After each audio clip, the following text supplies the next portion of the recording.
Welcome to the Zorawar classes. आप सभी का स्वागत है एंड मैं आशा करता हूँ कि आप लोग सब कुशल मंगल होंगे और आपकी तैयारी काफ़ी अच्छे से चल रही है। और हम तो प्रैक्टिस करा ही रहे हैं, तो आज की प्रैक्टिस स्टार्ट करते हैं। आई होप कि आप लोगों ने सबने, जैसे कि मैं बोलता हूँ, क्लास स्टार्ट होने से पहले कॉपी और पेन अपने हाथ में लेकर के बैठनी है, ताकि आप साथ साथ क्वेश्चंस को निकालने की कोशिश करें या मेरे से पहले ही निकालने की कोशिश करें। ठीक है, तो इसमें आपकी टेस्टिंग भी हो जाती है कि आपको कितने क्वेश्चंस, जितने मैं क्वेश्चन कराता हूँ इसमें से आप कितने क्वेश्चंस अटेम्प्ट कर रहे हैं और उस अटेम्प्ट में से कितने आपके ठीक है और कितने गलत हैं। तो उसके हिसाब से भी आप नेगेटिव मार्किंग भी इसमें एडजस्ट कर कर आप अपना जो स्कोर है उसका पता लगा सकते हैं। ठीक है, तो उठा लीजिए कॉपी पेन, अपनी क्लास स्टार्ट करते हैं पहले क्वेश्चन से। पहला क्वेश्चन है हमारे सामने, which figure will replace the question mark in the following figure series. एक फिगर सीरीज हमें दी हुई है और इसमें हमें बताना है कि जो क्वेश्चन मार्क है यहाँ पे इसकी जगह क्या आएगा। चार ऑप्शन है हमारे सामने, तो हम क्या करना है, हमें ये देखना है कि जो सभी में क्या है, एक रेक्टेंगल बना हुआ है और रेक्टेंगल में क्या है, एक एरो के निशान दिए हुए हैं, एक अंदर है एक बाहर है। तो पहले बाहर वाले निशान को पकड़ते हैं। जैसे कि ये है, यहाँ पे ये निशान है बाहर और ये क्या है नीचे की तरफ। इसमें क्या है, दो जो एरो है इसमें दो एरो वाला एक ये तीर है। ठीक है, अब यहाँ पे अगली फोटो पे आते हैं, तो ये कहाँ पहुंच जाता है, यहाँ पहुंच जाता है, यानी कि ये यहाँ से यहाँ पहुंच जाता है। तो कितना जाता है, 90 डिग्री चला जाता है।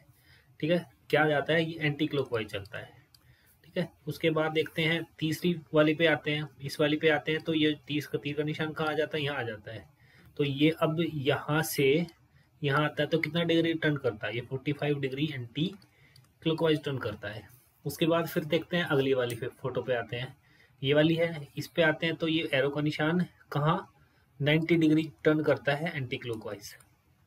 ठीक है, इसके बाद फिर से देखते हैं, तो अब ये यहाँ पहुंच गया इस वाली में, ये कितना घूमा यहाँ से यहाँ तक 45 डिग्री, और अब ये घूमता है 45 डिग्री एंटी क्लॉकवाइज। तो इसकी सीरीज पता लग रही है कि ये एक बार 90 डिग्री घूमता है, एक बार 45, फिर 90 और फिर 45। तो अगला क्या घूमना चाहिए, जो हमारी जो क्वेश्चन फिगर है इसके हिसाब से ये 90 डिग्री घूमना चाहिए, क्या, एंटी क्लॉकवाइज। अब यहाँ पे ये यहाँ है, तो इसके हिसाब से अगर जो फोटो बनेगी हमारी, तो वो 90 डिग्री एंटी क्लॉकवाइज चलेगा। एंटी क्लॉकवाइज का मतलब ये इस टाइप की हमारी एक जो पिक्चर है वो होनी चाहिए। तो हम ऑप्शन देखते हैं, पहला ऑप्शन में है नीचे बिल्कुल है, सेकंड में नहीं है, थर्ड में भी है और फोर्थ में नहीं है, साइड में है। तो ऑप्शन एक और तीन में से हमारा कोई उत्तर हो सकता है। अब हमें देखना है अंदर वाली जो एरो है, अंदर वाली एरो को भी देखते हैं। अब ऐसे ही जो पहली फोटो है उसके अंदर ये एरो यहाँ पे है, इस वाली दीवार पे है, तो आगे वाली जो है उस पे क्या कहाँ चला जाता है, या इस तरफ आ जाता है, और ये क्या है, क्लॉकवाइज चलता है, कितना 45 डिग्री टर्न करता है, यानी कि पहले से दूसरे पे आने के लिए ये 45 क्लॉकवाइज चलता है। अब दूसरे के बाद तीसरे पे आते हैं, तो ये कितना घूमता है, पहले यहाँ था, सेकंड वाले में, थर्ड वाले में यहाँ आता है, ये 90 डिग्री घूम गया, 90 डिग्री घूमता है, तो हम यहाँ पे 90 डिग्री क्लॉकवाइज लिख देते हैं। अब इससे आगे वाले पे आते हैं, 90 से अब कितना डिग्री घूम रहा है, यहाँ पे आ रहा है, तो ये 45 डिग्री घूम रहा है, तो ये 45 डिग्री क्लॉकवाइज चला। उसके बाद फिर ये 90 डिग्री चला नेक्स्ट वाली पे, तो यहाँ पे फिर 90 डिग्री क्लॉकवाइज चल रहा है। तो हमें सीक्वेंस का पता लग रहा है, इसमें क्या है, जो अंदर वाले में है ये 45 डिग्री क्लॉकवाइज, फिर 90 डिग्री क्लॉकवाइज, फिर 45 डिग्री क्लॉकवाइज, फिर 90 डिग्री क्लॉकवाइज टर्न कर रहा है। तो अब आगे क्या आना चाहिए, ये 45 डिग्री क्लॉकवाइज चलना चाहिए। तो अब क्लॉकवाइज चलेगा, तो जो ये वाला निशान है कहाँ आ जाएगा, इस कोने में आ जाएगा। तो हमारे पास ऑप्शन एक में कहाँ है निशान, यहाँ पे होना चाहिए था, इस कोने में। तो ऑप्शन जो 3 होगा वो उसका सही उत्तर हो जाएगा। ठीक है, नेक्स्ट क्वेश्चन पे चलते हैं। Select the word that is related to the third word in the same way as the second word is related to the first word. उस शब्द का चयन करें जो तीसरे शब्द में उसी प्रकार संबंधित है जैसे दूसरा शब्द पहले शब्द से संबंधित है। यानी कि दूसरा शब्द जो है वो पहले से संबंधित है, ऐसे ही ये जो चौथा शब्द होगा वो तीसरे से संबंधित होगा। तो कौन सा होगा जो क्वेश्चन मार्क की जगह पे है। तो यहाँ पे देखते हैं, जो जॉर्डन है और जो अम्मान है, इनमें क्या रिलेशन है। जो अम्मान है वो जॉर्डन की कैपिटल है। ठीक है, तो यहाँ पे इसका मतलब जो कतर है उसकी कैपिटल दी होगी, और कतर की कैपिटल क्या होती है, मनीला नहीं होती, कोलंबो नहीं होती, काबुल भी नहीं होती, दोहा होती है। तो कतर दोहा, ठीक है, तो यहाँ पे आंसर क्या आएगा, दोहा इस क्वेश्चन का सही उत्तर हो जाएगा। ठीक है, ये कैपिटल दी हुई है, कुछ नहीं है। कई बार रीजनिंग में जीएस भी डाल देते हैं, जीके के क्वेश्चन भी आ जाते हैं, तो ये वही है। ठीक है, नेक्स्ट क्वेश्चन पे चलते हैं। Select the option in which the given figure is embedded, rotation is not allowed. हमें 4 ऑप्शंस में से वो फोटो चूज करनी है जिसके अंदर ये जो क्वेश्चन फिगर दी हुई है ऊपर, ये वाली, वो इसके अंदर है। ठीक है, और हमें क्या करना है, रोटेशन अलाउड नहीं है एज पर क्वेश्चन, हमें रोटेट नहीं कर रहा, हमें इसी में इसको ढूंढना है इस फिगर में। तो अगर पहले ऑप्शन पे आते हैं तो क्या आपको ये वाली फिगर है दिख रही है ऑप्शन में पहले में, तो मुझे तो नहीं लग रही, तो ये ऑप्शन गलत हो जाएगा। ठीक है, आगे वाले बी में देखते हैं। अगर बी में देखते हैं तो ये वाली फोटो मुझे बी में दिख रही है यहाँ पे। ठीक है, ये वाली जो फोटो है ये मुझे यहाँ बी में दिख रही है। सी में दिख रही है, सी में भी थोड़ी सी दिख रही है, बट ये यहाँ पे ऊपर जानी चाहिए थी, तब थोड़ा सा ये कंप्लीट होता, बट यहाँ पे थोड़ा सा एरर है। तो बी में तो बिल्कुल सही दिख रही है, सी में गड़बड़ हो गई, और डी में तो है ही नहीं, ये तो बिल्कुल ही अलग दिया हुआ है। तो इस क्वेश्चन का आंसर ऑप्शन बी हो जाएगा। नेक्स्ट क्वेश्चन पे आते हैं। नेक्स्ट क्वेश्चन है find the odd one out. हमें क्या बताना है, हमें जो विषम है वो छांटना है 4 ऑप्शन में से। तो एस टाइप के जो क्वेश्चन होते हैं उसमें यही करते हैं कि हम उसको देख लेते हैं कि क्या ये क्लॉकवाइज है या एंटी क्लॉकवाइज है, या ये हम देख लेंगे कि जो ये डॉट है ये इसके राइट में है, तीर के एरो के राइट में जो ये ब्लैक डॉट है। ठीक है, तो यहाँ पे भी देखते हैं, यहाँ पे भी क्या है, ये राइट में है, और यहाँ पे देखते हैं तो ये राइट में नहीं है, ये जो ब्लैक डॉट होना चाहिए इस एरो के राइट में होना चाहिए था, यहाँ पे नहीं है। तो और फोर्थ ऑप्शन है, फोर्थ ऑप्शन में भी ये बिल्कुल इसके राइट में दिया हुआ है, तो यहाँ हमें क्लॉकवाइज एंटी क्लॉकवाइज देखने की जरूरत नहीं पड़ेगी। इसका आंसर सीधा सा है, ऑप्शन 3 इस क्वेश्चन का सही उत्तर हो जाएगा। नेक्स्ट क्वेश्चन पे आते हैं। Which figure will replace the question mark in the following figure series? ठीक है जी, यहाँ पे हम ये बताना है कि जो क्वेश्चन मार्क उसमें से क्या है, किसकी जगह पे कौन सा ऑप्शन सही बैठेगा। और मैं इस क्वेश्चन में आपको दूंगा 30 सेकंड, 30 सेकंड के अंदर आपको इस क्वेश्चन का आंसर बताना है, और उसके बाद फिर मैं इसको एक्सप्लेन करूंगा कि इसका आंसर क्या है। तो नाउ योर टाइम स्टार्ट्स होता है अब।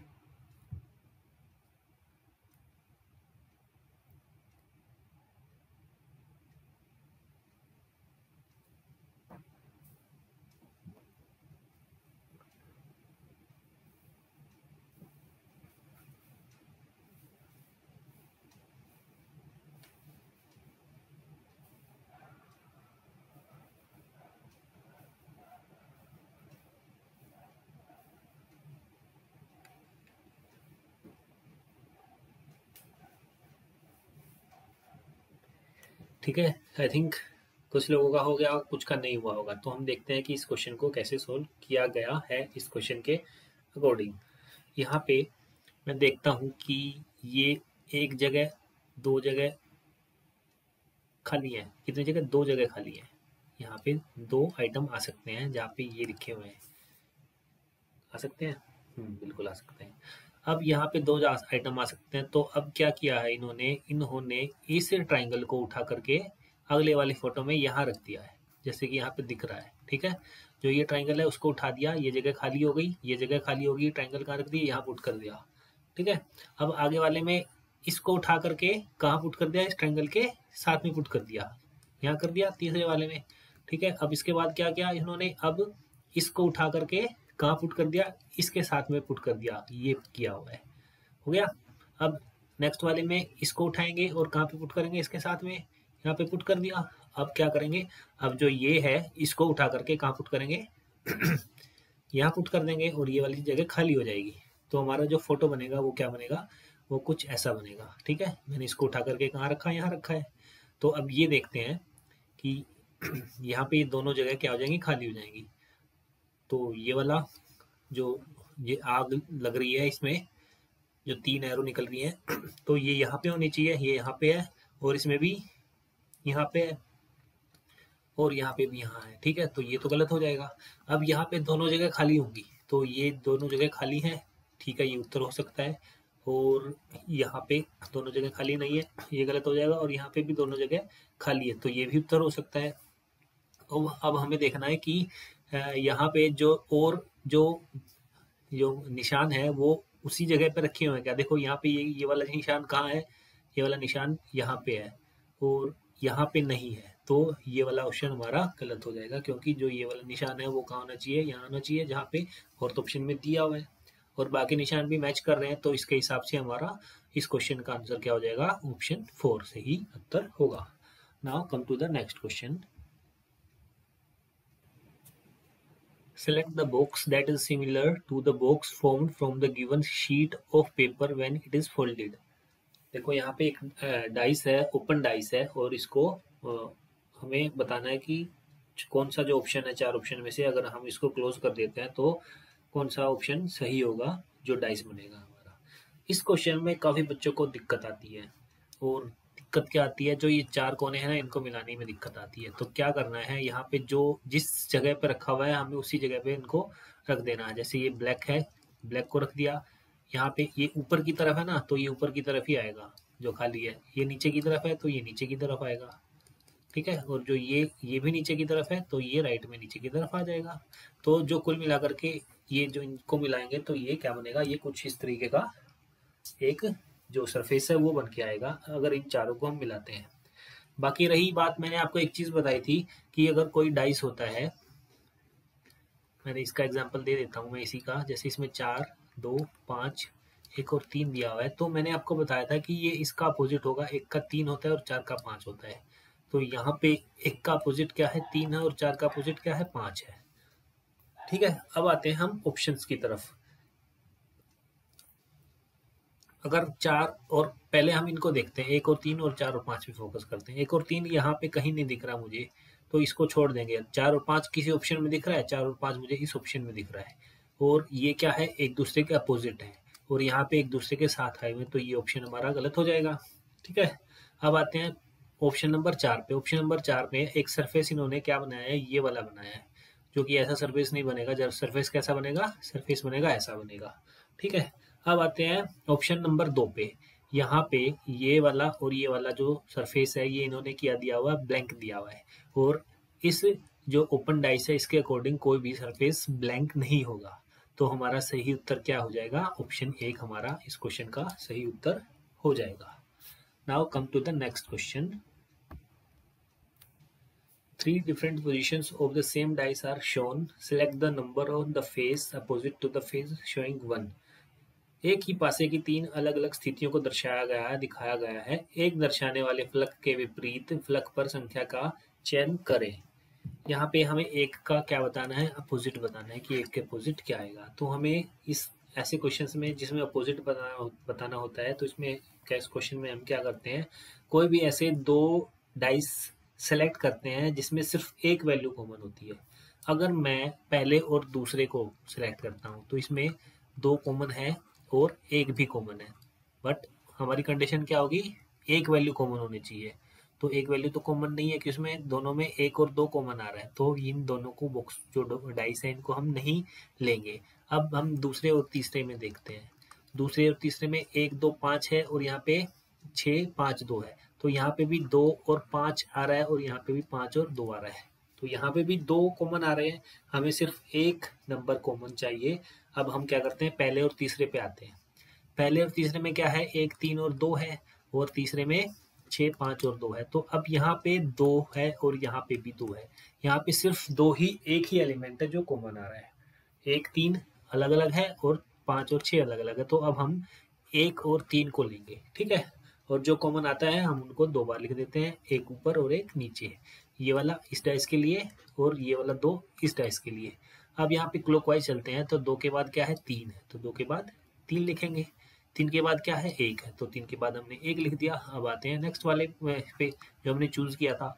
2 के बाद क्या है, 5 है, तो 2 के बाद हमने यहाँ 5 लिख दिया, और 5 के बाद क्या है, 6 है, तो 5 के बाद हमने 6 लिख दिया। हमें बताना है 1 का अपोजिट। ये क्या निकले, ये 3 का अपोजिट है और ये 1 का अपोजिट है, तो 1 का अपोजिट क्या हो जाएगा, 6 हो जाएगा। ठीक है। अगर ये पूछता 2 का अपोजिट तो कौन सी संख्या बची, 4 नंबर बचा, तो इसका 2 का अपोजिट क्या होगा, 4 हो जाएगा। बट इस क्वेश्चन में क्या पूछा था, 1 का अपोजिट पूछा था, जो इसका आंसर क्या हो जाएगा, ऑप्शन पहला इस क्वेश्चन का सही उत्तर हो जाएगा। नेक्स्ट क्वेश्चन पे आते हैं। Read the below statements disregarding commonly known facts and then from the given 4 options identify the Venn diagram that correctly represents the statement। यहाँ स्टेटमेंट दी हुई है ऑल लॉक्स आर कीज और दूसरी स्टेटमेंट है some keys are doors. तो यहाँ पे पहली स्टेटमेंट के अकॉर्डिंग करते हैं तो ऑल लॉक्स आर कीज है, जो जितने भी लॉक्स हैं वो सभी क्या है, कीज हैं, सारे लॉक्स क्या हैं, कीज है, तो ये वाली फोटो बनेगी। नेक्स्ट वाले में बोलता है सम कीज आर डोर, जो कीज हैं कुछ कीज क्या है, डोर है, तो सारी कीज नहीं है, कुछ कीज है, ठीक है, तो कुछ कीज क्या है, डोर है, तो ये क्या आ जाएंगे, डोर हो जाएगा। तो ये वाला इस क्वेश्चन के हिसाब से फोटो बनना चाहिए। पहला नहीं होगा, दूसरा नहीं होगा, तीसरा भी नहीं होगा, चौथा इस क्वेश्चन का सही उत्तर हो जाएगा। नेक्स्ट क्वेश्चन पे आते हैं। Select the correct mirror image of the given combination when the mirror is placed to the right side of it. अगर राइट साइड में रखते हैं, राइट साइड क्या है, ये है, ठीक है, अगर राइट साइड में मिरर को रखते हैं तो क्या जो 4 ऑप्शन है उसमें से हमारा उत्तर बन जाएगा। तो ये Y same as it is रहेगा, ठीक है, तो यहाँ पे ऑप्शन सेकंड और ऑप्शन 4 तो कट गया, ठीक है, यानी कि अब उत्तर कहाँ बनता है, 1 और 3 में बनता है। यहाँ पे वाई टी आई है, यहाँ पे Y T I R P R तक आ रहा है, तो यहाँ पे ई है और यहाँ पे पी है, यानी कि कहीं ना कहीं स्पेलिंग में मिस्टेक है। प्रोस्पेरिटी की स्पेलिंग क्या है, PROSPERITY है, तो यहाँ पे उल्टा हम एक बार देख लेते हैं इसकी स्पेलिंग क्या आती है, PROSPERITY, बिल्कुल सही स्पेलिंग दी हुई है ये भी। अगर इसको देखते हैं तो इसमें क्या स्पेलिंग आएगी हमारी, PROSP आना चाहिए, यहाँ पे देखो, यहाँ पे क्या आनी है, पी आना चाहिए, और यहाँ क्या दिया उन्होंने, ई दिया हुआ है, तो इसके हिसाब से ये उत्तर गलत होगा, ऑप्शन ए इसका सही आंसर होगा। ठीक है, इस टाइप के क्वेश्चंस में क्या होता है, कई बार स्पेलिंग मिस्टेक जानबूझ करके दे देता है और हमें इनमें क्या करना होगा, इनकी स्पेलिंग चेक कर लेंगे, डायरेक्ट हमारा आंसर निकल जाएगा। नेक्स्ट क्वेश्चन में दिया है select the option that is related to the third number in the same way as the second is related to the first number. उस विकल्प का चयन करें जो तीसरी संख्या से उसी प्रकार संबंधित है जैसे दूसरी पहली संख्या से संबंधित है। यहाँ पे 576 का 384 से जो संबंध है वो 765 का कौन सी संख्या से संबंध है, ये हमें बताना है। तो यहाँ पे इस क्वेश्चन में क्या किया है इन्होंने किया है कि इन सब का डिजिटल सम किया है। इन सब का डिजिटल सम क्या होगा, 12 और 6 18 और 18 का डिजिटल सम क्या होता है, 9 होता है। ठीक है, अब 384 का डिजिटल सम क्या करेंगे, 8 और 3 11 और 4 15। 15 का डिजिटल सम क्या होता है, 15 का डिजिटल सम होता है 6, यानी कि ये 9 है और इसका डिजिटल सम क्या है, 6 है। अब हम इनका डिजिटल सम करते हैं तो ये 7 और 6 13, 13 और 5 18 और 18 का डिजिटल सम क्या है, 9। तो यानी कि कौन सा ऑप्शन होगा जिसका डिजिटल सम 6 होगा, तो यहाँ 6 और 1 7 हो जाएगा, नहीं होगा। ठीक है, यहाँ 7 और 3 10 और 4 14, 14 का डिजिटल सम क्या होता है, 5 होता है। यहाँ पे 7 और 3 10 और 4 14, 14 का डिजिटल सम क्या होता है, 5 होता है। तो यहाँ पे 5 और 1 6, तो इनका डिजिटल सम क्या होगा, 6 हो जाएगा। तो इसके हिसाब से हमारा आंसर क्या होना चाहिए, ऑप्शन 4 इसका सही उत्तर होना चाहिए। इसके अलावा तो इसमें कोई ट्रिक नहीं लगेगी। ठीक है, तो आज की क्लास सिर्फ इतनी ही। आई होप आप लोगों को क्लास अच्छी लगी होगी, और आपको अच्छी लगी है तो आप क्लास को लाइक कर सकते हैं, और अगर आप कोई सजेशन देना चाहते हैं हमें कि क्या कुछ इम्प्रूवमेंट किया जा सकता है तो आप वो भी हमें कमेंट बॉक्स में लिख सकते हैं। ठीक है, तो मिलते हैं नेक्स्ट क्लास में, तब तक के लिए जय हिंद जय भारत।